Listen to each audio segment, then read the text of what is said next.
আসসালামু আলাইকুম। আহ, গতকালকে 24শে ডিসেম্বর বগুড়ায় আসছিলাম, বগুড়ার ধুনটে। তো এখানে আসার পরে যে পরিমাণ শীতের প্রকোপ দেখলাম, আজকে এখন হচ্ছে সকাল বাজে 7টা।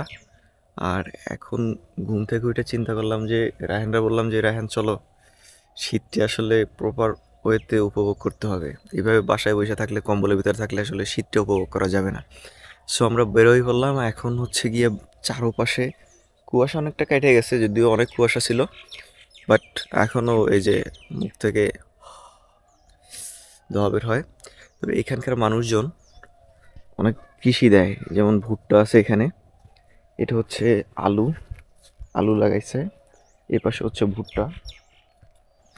আমরা এই পাশ থেকে,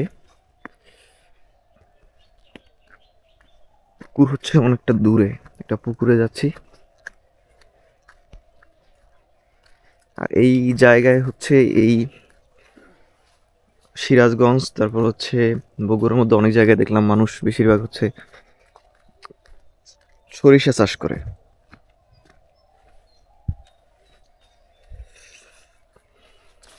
এগুলো সবই হচ্ছে ভেজা, অস্থির ঠান্ডা।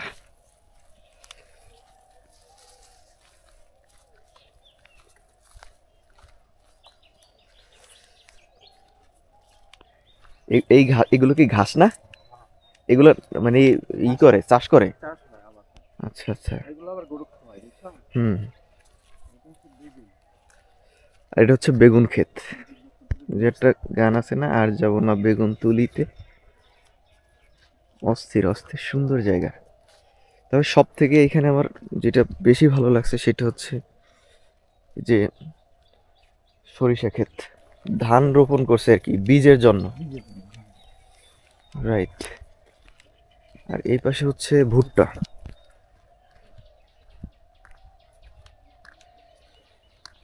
এদিকের মানুষজন অনেক কৃষি দেয়।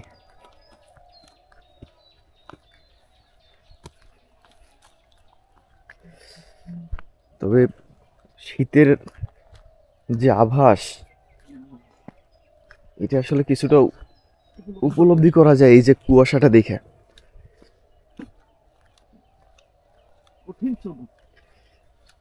অনেক শীত। হ্যাঁ, তবে এইটা যে মানে আমি যে উত্তরবঙ্গে আসবো, প্লাস হচ্ছে এরকম শীতটাকে আমি উপভোগ করব, এটা আমি কখনোই ভাবতেই পারিনি। এই দিকটা এই যে যতটা হাঁটা যায় সামনে, ততই দেখা যায় এরকম কৃষি। এই হচ্ছে ভুট্টা গাছ, অনেকটা বড় হয়েছে, কিছুক্ষণ আগে দেখলাম ছোট। এই পাশটায় এই যে ধানের বীজ উৎপাদন করতেছে।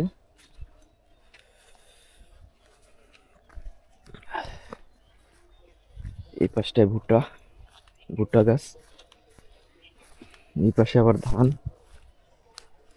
আর এই পাশে এক দাদু, সে হচ্ছে গিয়ে সকাল সকাল শীতের মায়েরে বাপ করে বিড়ি খাইতে খাইতে সে খেতে চলে আসছে। অসাধারণ অসাধারণ, আমার সব থেকে ভালো লাগে এরকম কৃষি ক্ষেত।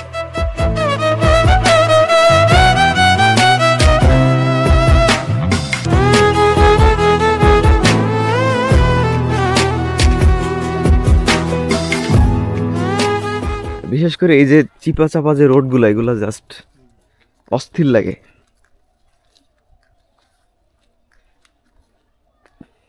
এই যে একটা ছোট কানি জায়গাও নাই যেখানে হচ্ছে ফাঁকা রাখে এরা, সব জায়গায় কৃষি দেয়।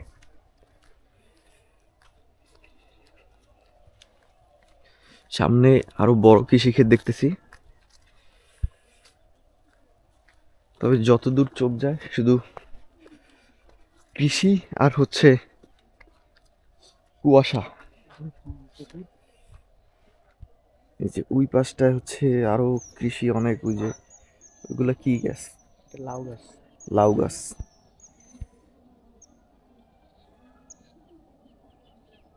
এই পাশ থেকে দেখা যায় কিছুটা। আর এটা হচ্ছে পুকুর, এদিকে আবার পুকুর পাওয়া যায় না সহজে। এদিকে পুকুর পাওয়া যায় না সহজে। কই পুকুর অলওয়েজ ওইদিকে তাই? সাগরদের দিকে অলওয়েজ কম কম আছে মনে মানে হয়। বিভিন্ন জায়গায় থাকে না, যেমন আচ্ছা আচ্ছা। একটা নির্দিষ্ট একটা ইয়া থাকে এরিয়া, আমাদের ওইদিকে দেখা যায় জায়গায় এক জায়গায় পুকুর। একজনের বাড়িতে 3টে 4টে পুকুর। বুঝতেছো তো? বুঝছি, মানে একটা সিস্টেম। হুম। এটা এই জিনিসটা সুন্দর দেখি তো। এটা টং। এটা হচ্ছে টং। মাছ পাহারা দেয় না? মাছ পাহারা দেওয়ার জন্য টং। তবে এই ঘরটা যদি এই তোমার দিয়া সত্যি ঘর। খড়কুটো দিয়ে ঘুমানো যেত, এটা অস্থির লাগতো। হুম। এখানে অনেক বাঁশ বাগান আছে, প্রচুর বাঁশ বাগান। ফুপু ভালো আছেন? আছি ভালো। এখানে একটা বাড়ির সামনের একটা জায়গায় এরকম রসুন চাষ করছে। মানে এগুলো হচ্ছে আনবিলিভেবল।